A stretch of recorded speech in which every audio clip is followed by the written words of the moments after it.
everyone. Welcome back for another deep dive. Yes, welcome back. Today we're going to be looking at self-discipline.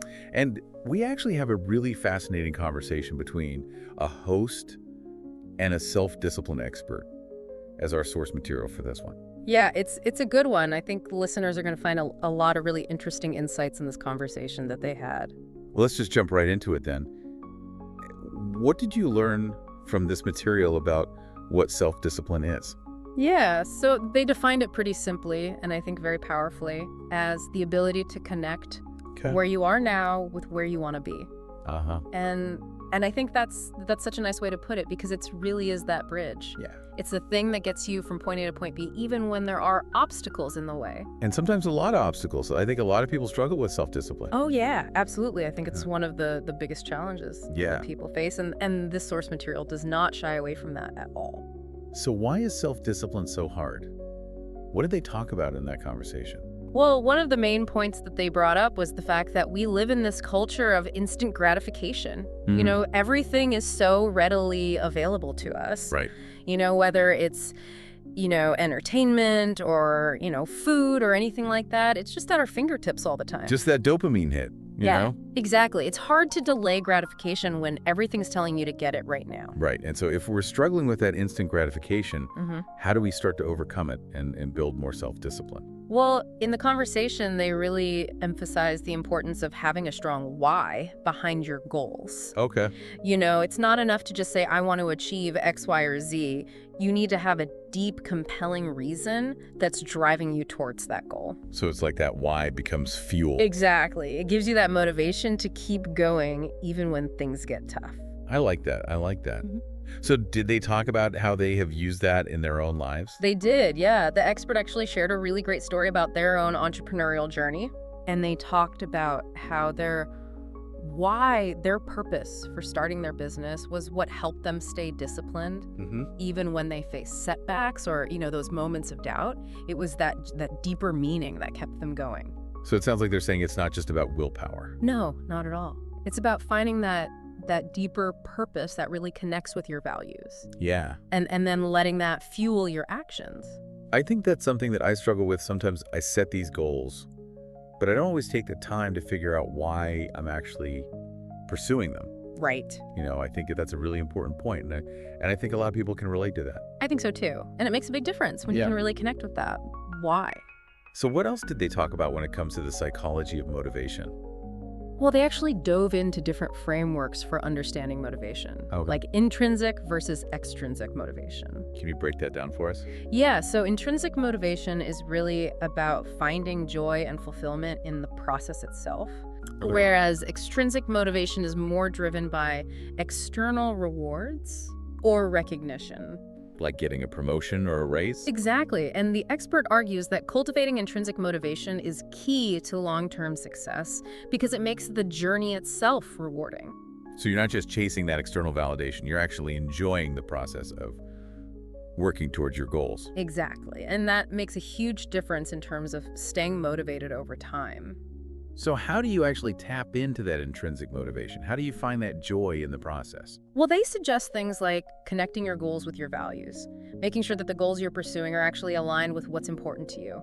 They also talk about setting SMART goals. Black or mark goals, I've heard of those. Yeah, those goals that are specific, measurable, achievable, relevant, and time-bound. Right. Because when you have a goal that meets all of those criteria, it's much easier to stay motivated and on track. It feels more attainable, too. Exactly. When you can break it down into those smaller steps. Yeah, it makes it less overwhelming. That makes a lot of sense.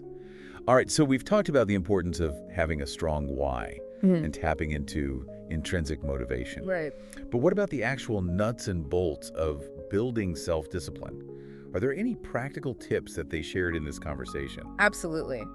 Yeah, they emphasize that you don't need to make drastic changes overnight. Right. In fact, they suggest starting with small, manageable habits. You mean like those little things that we do every day that we don't even really think about? Exactly, like making your bed every morning. Okay. Or setting aside a specific time for exercise, or even just committing to drinking a glass of water first thing when you wake up.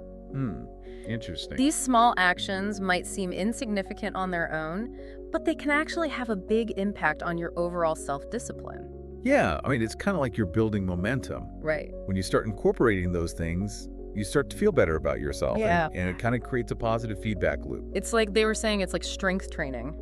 For your self-discipline muscle, just like you wouldn't go to the gym and try to lift the heaviest weight on your first day. Right. You start with something small and manageable, and you gradually increase the weight over time. So you're saying we should be focusing on consistency over perfection.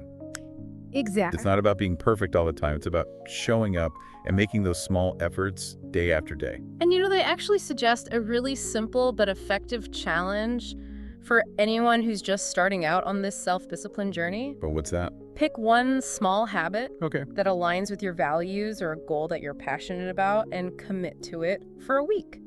It could be as simple as limiting social media, scrolling for an hour each day, or spending 15 minutes practicing mindfulness. Oh. Anything that feels achievable but also meaningful to you. That makes sense. Yeah. That makes sense. Do they talk about anything else that can help you stick to your commitments? They did. They brought up this concept called implementation intentions. Implementation intentions. What's that? So it's basically this idea of creating if-then plans to help you stay on track with your goals. So instead of just saying, I'll exercise more, you'd say if it's Tuesday at 7 p.m., then I'll go for a 30-minute run. Okay, so it's about removing the decision-making. Exactly. It takes the thought out of it and makes it more likely that you'll follow through. So you're not giving yourself that opportunity to talk yourself out of it. Yeah. It's already decided. Exactly. You're just following the plan. I like that. That's a really good strategy.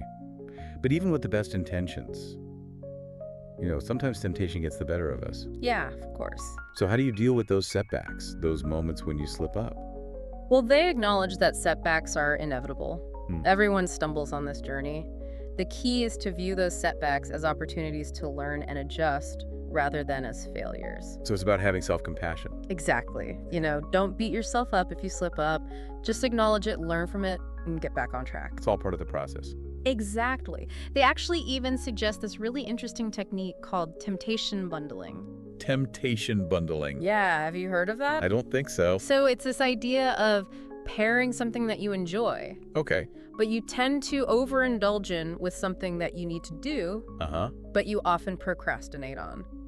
I think I'm starting to get it. Give me an example. Okay, so let's say you love watching your favorite TV show, but, you should be folding laundry. Yeah, I've definitely been there. With temptation bundling, you would only allow yourself to watch that TV show while you're folding laundry. Oh, so you're kind of tricking yourself into doing the thing that you need to do. Exactly. And it actually works. It can make those dreaded tasks more enjoyable. That's actually really clever. You're turning something that you're avoiding into something that you look forward to. Right, because it's associated with something that you enjoy. So we've talked about the challenges of self-discipline and some strategies for overcoming them. But did they talk about the rewards of developing self-discipline? Oh, yeah, absolutely. They emphasize that self-discipline is not just about achieving your goals. Yep. It's about the person you become along the way. So it's a journey of self-discovery as well. Exactly. And they shared a really inspiring story about their commitment to daily writing, even if it was just for a few minutes each day. Okay. And how this consistent effort eventually led to them publishing their first book. So it's like that compound effect that we talk about. Right. Small, consistent actions can lead to remarkable results over time. And it's not just about big achievements like publishing a book. It's also about those small victories that we experience every day when we stick to our commitments. Right. It's about building that sense of self-efficacy, that belief in our own ability to follow through. So how can our listeners start cultivating that sense of self-discipline and start experiencing those rewards firsthand? Well, they suggest a simple but powerful challenge. Okay, lay on me. Choose one small realistic action that you can commit to for a week. Something manageable but meaningful. It could be as simple as limiting social media scrolling for an hour each day. All right. Or starting your morning with a glass of water. Something that feels achievable, but also like it will make a positive difference in your life. So it's about proving to yourself that you can follow through. Exactly. And then once you've mastered that small action, you can gradually increase the challenge. It's like leveling up your self-discipline. Exactly. It's a journey, not a destination. And it really doesn't have to be anything major. Yeah. It's just that idea of making that commitment and sticking to it. And proving to yourself that you're capable Yeah. of following through. Exactly. And I think that that's where that confidence starts to come from. Yeah. Because once you start seeing yourself succeed in those small things, Right. then you start believing that you can do the bigger things too. It's like you're building that trust with yourself. Yeah. You're proving to yourself that you're reliable. Yeah. That you can count on yourself. Exactly. And that spills over into all areas of your life. So it sounds like self-discipline is really about more than just achieving goals. Oh, definitely. It's about personal growth and building that sense of self-trust. It's about becoming the best version of yourself. I love that. Yeah. That's a great takeaway for this deep dive. Yeah, I think so too. So to recap, we've learned that self-discipline is the bridge that connects us from where we are to where we want to be. Mm-hmm.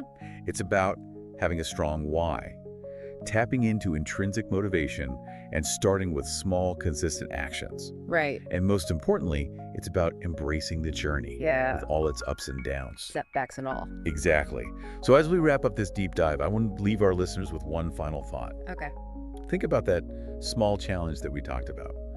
What's one tiny action that you can commit to this week to start flexing your discipline muscle? Yeah. It could be anything as simple as making your bed every morning or taking a 15-minute walk each day.